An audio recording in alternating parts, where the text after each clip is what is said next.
What's up guys, Jeff Cavalier, ATHLEAN-X.com. Whether you're walking through those doors for the first time in a long time, or maybe it's the very first time you're here, you're likely going to migrate to a lot of the popular exercises in the gym. But I want to make sure you're doing them right, so I'm going to go over those and show you exactly how to get the most out of every single one of them. And you might find yourself starting right here at the leg extension machine. Look, I understand it's a popular exercise. It's just not one of my favorites. It's not one that I do. That being said, I realize a lot of you are. So what can we do? Well, first of all, ask yourself one question for me.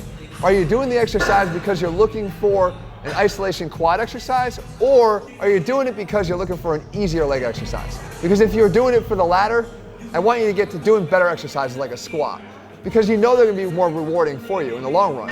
This though, if you're doing it for an isolation exercise, does beg one more follow-up question, and that is, are you best served doing isolation quad work? Because our quads get a lot of work.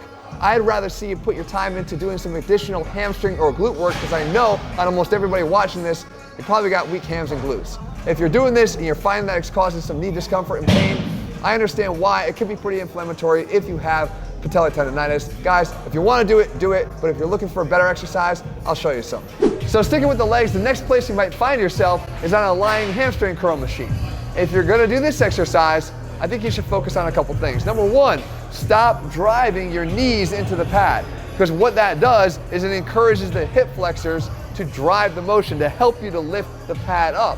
Well, we know the hip flexors are attached to our lumbar spine, so a lot of times people can get low back pain doing this exercise. The way to fix that, start right here. Contract your glutes and then pull up. By contracting the glutes, you're going to shut off those hip flexors a little bit and allow the hamstrings to do more of the work without having to get that overactivation on your low back. Another thing you can do though is just get off this machine, because I like the seated hamstring curl variation better. We avoid all these issues of overactive hip flexors by simply changing the machine we use. If you don't have access to that, then at least even try the standing leg curl machine. They're both better than this one, but if you're going to do this, at least do it right. So if International Chest Day is the most popular day at the gym, then it stands to reason that the dumbbell bench press is the most popular exercise you could probably be doing here. But you want to make sure you're doing it right so you're not leaving any gains on the table. And the first thing you want to do is not get confused by the advice you may have heard already about the exercise, like get your shoulders down and back. That causes a lot of us to actually try to pinch our shoulder blades backwards, which is the wrong cue. Instead, I say unshrug your shoulders. When you do this, it's going to take care of both of those cues in one shot. The second thing you got to make sure you're not forgetting to do is utilize your leg drive. Just like you would on a regular barbell bench, your legs are going to help you to move some heavier weight. So how you do that? You lay back, you get down into the bottom position here, and then my feet here have to be able to push into the floor in this direction. Okay, if they can push that way, I can drive these weights up. So at the same time I'm ready to push, I drive my feet up and I push up. Down, drive my feet up and push up. My feet are driving into the floor, pushing my body up the bench that way. And again, what that does is it helps to assist your body to move in the opposite direction, equal and opposite force to push those weights up and make the exercise a hell of a lot easier. And I mean, who doesn't like a good pec deck? Except when you get in it like this, because how you enter the machine actually matters a lot. A lot of people will reach back with both arms and they're putting so much unnecessary stress on their shoulder for no reason. Just rotate towards one arm, get in, bring it all the way to the center, rotate your whole body. There's a hell of a lot less stress. And the other thing is, you can just adjust the starting point. You don't have to start so far back. Remember, this machine oftentimes trains the rear delts. That's why it has the capability of going back there. But to start the chest fly, you can start it from a lot further towards the front. Now, when you do the exercise itself, one big thing you don't want to do. You don't want to do the bear hug motion. I know Arnold talked about how important the bear hug is on a fly, but not here, because what happens is as you bear hug, you also protract your shoulders. And as soon as your shoulders get out in front of your chest isn't doing any of the work that it's supposed to. So what I want you to think of instead is driving your body and chest back as your arms come forward.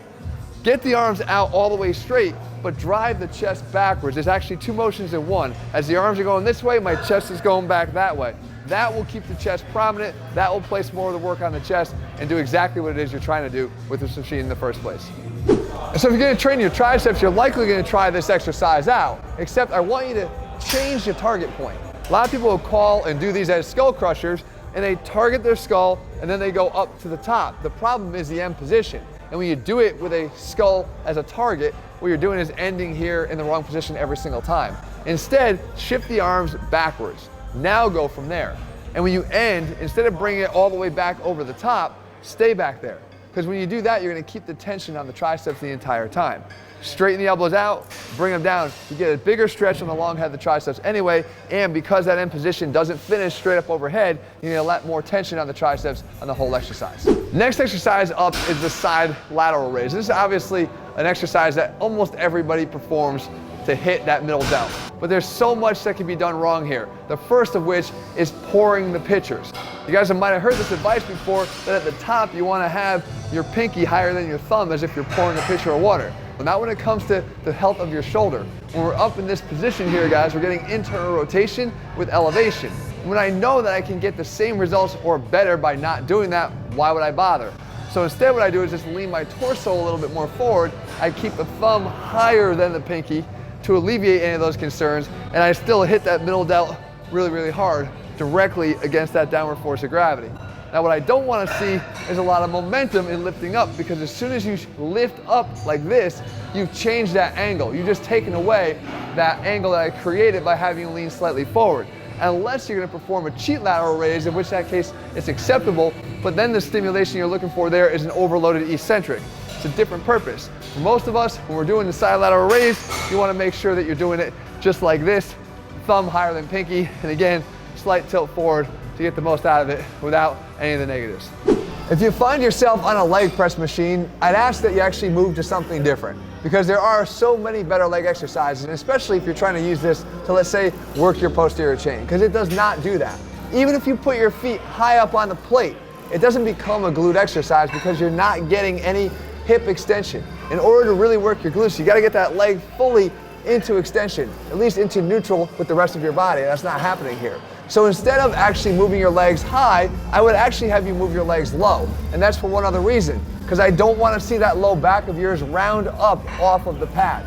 And the higher your legs are, the more likely you're going to have a posterior tilt and roll that pelvis up. If you lower your legs down, you'll get a little bit more focus on your quads, you'll have a better chance of keeping your pelvis in place in an anterior tilt, and you'll probably get more out of the exercise, at least more safely. But again, if you can do something else, I would highly recommend it. Of course, everyone's going to do some variation of a shoulder press, or at least you should, except the seated press is not necessarily the best option, because a lot of times when you do it, a couple things go wrong that I want to point out. Are you pushing yourself back into the bench in order to help drive the dumbbells up? Most notably, if you got the back of your head pressing into the bench, you can easily strain your neck. But what you're also doing is disrupting the normal mechanics of the shoulder blades that are supposed to rotate up and down smoothly, but it's hard to do if they're pushing into the bench. The other thing I want to make sure you're not doing is pressing down into the floor, because as you push into your feet into the floor, you're going to drive your body back this direction anyway, just reinforcing more of that back into the bench that we just talked about not being good. So instead, try to lean a little bit away from the back of the pad. That's it, just straight upright. You're going to demand more from your core to do it, but if you want to use your legs, you want to make this better, just stand up and do some version of a standing press. Everyone with access to a gym is going to do a tricep pushdown, but if you're going to do it, which I advise that you do, at least make sure you're doing it right. The first thing I want to make sure you don't do, come over here, is I don't want to see that head past the bar. As soon as the head is over the bar in this direction, you're going to use way too much chest. You're going to be basically doing a dip from the top. Don't do that. Isolate the triceps, because that's what the point is here. So stay back and get the arms out a little bit more in front of your body. With the arms out, now the idea is, what are you doing with your wrists? If you can keep your wrist bent slightly back as the bar goes down, you're going to get better extension at the elbow, right? You don't want to try to curl the bar down and overuse the forearms. Instead, let the elbows get fully to extension, because then we get full activation of the triceps. So as you push down, keep those wrists bent back just slightly, and keep your head on this side of the bar to make sure the triceps are doing the work and nothing else. So everybody likes to train their abs, and a lot of times they run to the captain's chair to do it. And maybe it's because they can feel like they're sitting down while they're doing it. But I will tell you this, you can't do what Jesse's doing right now. You have to make sure that whoever's in front of you, like you, can actually see his butt when he comes up and does the rep. In other words, you have to be rolling your butt off of the back pad, not keeping it there and just simply lifting your knees up and down. The other thing you want to do is slow down the pace. Don't make this a race. I don't care how many repetitions you can do of a captain's chair crunch. Instead, what I care about is the quality of every repetition. So go slow and deliberate. Lift up, curl down under control. Lift up and down under control. It's not unlike any other exercise. The eccentric matters here too. Make sure you slow it down and you keep that butt where it's supposed to be, off of the pad. It doesn't matter what level of experience you have. A lot of people love to do the crunch pull down. I mean, it feels powerful, right? You're moving a weight stack with your abs, but not really if you're doing it like this, because you never want to sit back. A lot of times people will sit back onto their heels. They're moving their hips through space. If you really want to isolate the abs, you have to stop moving your hips and just go straight down from there. Remember, flexion of the spine is what the abs are responsible for. You want to isolate that to that. Use your elbows as the target point for the floor about 6 to 8 inches in front of you. If you do that, that will isolate the abs and take away the momentum of the entire body that's taking away from the work you're trying to do for your core. Now, of course, when people hit the gym, they oftentimes are going to stick to the cardio machines only. And if you're going to do that, you got to do those right too. When we're talking about the climbing mill or the step mill here, there's a few things you're doing pretty wrong. You have to make sure that if you're going to do this right, you let the step go all the way down, because that's going to take you into full extension at the hip. Too many times people will short rep every single step. In other words, they keep stepping as soon as the next step becomes available to them, but all they do is stay in constant hip flexion, never getting through full extension and therefore never really working the glute and the hamstring fully.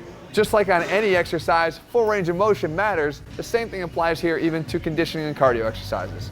So let's stick with cardio for a minute, because a lot of us will find ourselves right here smack dab on the road to nowhere, or at least the treadmill. And what I'm talking about is, if you're going to do this, at least do it right, meaning utilize the full weight of your body when you perform the exercise, because the more you move your body in space and the full weight of it, the more calories you'll burn. So the first thing you want to do though is make sure that the machine that you're using actually asks you to input your own body weight, because otherwise it's just making an estimate, and oftentimes that estimate is going to be incorrect. So whatever calories you think you're burning, you're not. But the second thing you want to make sure you never do is don't lean on the treadmill. Because every little bit that you lean forward and take some of your body weight away, you're doing less work. And less work means less calories burned. Less calories burned means you're getting less from the exercise and more of something you don't want, wasted time. The place where most people will find themselves when they're training their back is at a lat pull down machine, because maybe you don't have the strength to lift your entire body weight up in a vertical pulling motion, but you can take some of the weight off by just using a stack and a lat pull down. But I want you to do these right, because a lot of times we mess these up. So the first thing you want to do is don't just pull the bar down, and a lot of times cave yourself down on top of it. That will not engage the lats the way they should be. Instead, I want you to attack the bar with your sternum. So as the bar comes down, reach for the bar with your chest. Come up to the top, and here, the second most important thing, allow for a stretch on the lats. A lot of times people will short arm this like they do a pull-up. Let yourself get that full lat stretch on the top, come down and attack the bar with your sternum. You get a much better lat engagement. You'll see the elbows will drive back behind you rather than staying out here in front of you, because you're forgetting to do that. So obviously when you hit the gym, you're gonna wanna train your biceps at some point, and a lot of times people will go grab the easy bar to do it. But if it's your biceps that you're after, there's a few things you wanna make sure that you're doing. Number one, allow your wrist to bend back as you come up to the top. Right, so don't try to curl up with a straight wrist, or more so, people tend to use their wrist to help the curl at the top, because the weight starts to feel heavy, so they use a little extra assistance from their forearms. Don't do that. If you allow your wrist to bend back a little bit so that the bar is moving almost straight up and down against gravity, you're gonna have more work being done by the biceps. But the other thing you might wanna do is just flip your grip around. Because when I flip my grip here, now you can see I went into more of a supinated position of the forearm, which we know will hit more of the biceps. So by gripping it underhand like this, I've got more biceps engagement, and I actually am gonna have an easier time having my wrist stay in that slightly extended position at the top.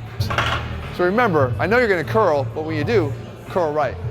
Now, if you purchased an ATHLEAN-X program to take with you to the gym, you likely wouldn't be doing the concentration curl, but I know you still like to do it. So if you're gonna do it, let me show you how to do it right. You don't wanna have your elbow in the wrong position, because a lot of us will just dig it right here into our thigh. But what you're doing is just basically setting up a seesaw. That you're gonna just push into your elbow and then rock your body back, which is basically doing all the work that your biceps are supposed to be doing on the curl. So instead of doing that, bypass the elbow. Put your tricep into the back of your leg and put it deep into your thigh. Now when I'm back here, I've got the arm up here stabilized, but it's not rocking anymore. I'm not teetering back in that direction. As a matter of fact, I really can't even do that from this position. The other thing I want you to do is, by getting deep, it allows you to still be able to supinate here at the top, because we know in order to really hit the biceps, you're gonna wanna get full supination of the forearm up here at the top. If your arm's out here too far, you're gonna find that to be very uncomfortable. So get it deep, get it down, and that will give you the right concentration curl if you're gonna do them. So when we hit the gym to train our back, inevitably we're gonna choose some variation of a row, and that's a good thing. But if the row that you do is a one-arm dumbbell row with your knee up on the bench, that's a not so good thing. Because I talk about how when we take our knee and put it up here like this, and then asymmetrically load ourselves to do the exercise, especially if we start to do it fairly heavy, there's an inherent weakness that men have, especially in the inguinal canal, that can increase your risk of hernia because of the susceptibility that we have to the increased stretch from the position and the asymmetrical load. So what do? We just change the position. Raise that bench up and use it for something to stabilize your upper body on. And now we've got both feet in contact with the ground, and we've eliminated that increased risk. But I can still perform the exercise one arm at a time. Now when I row, I want to also avoid turning this into a hammer curl. Right? This is not a bicep exercise. Instead, I want to think about putting this dumbbell in my back pocket. If I can slide the dumbbell up towards the side here, I can get my arm back behind my body, focus much more on the lats, and let the arm go along for the ride, and the biceps do a lot less of the work. If I do this right, again, I can not only focus more on the lats, but I can even allow the elbow to drift a little bit high to work more of the upper back and rear delt. The idea is it's much easier to keep a good position in your low back and to eliminate any of the increased risk on hernias that would come from the knee on bench variation. So whether you're an iron addict or you're new to the game, you're sure to find something helpful from this video, and if you do, make sure you share it with someone else that you know could benefit. In the meantime, if you're looking for a full program, you can find them over at ATHLEAN-X.com, and if you haven't done so, make sure you click subscribe and turn on notifications so you never miss a video when we put one out. All right guys, hit the gym. If you haven't done so, click subscribe and turn on notifications so you never miss a video when we put one out. See you soon.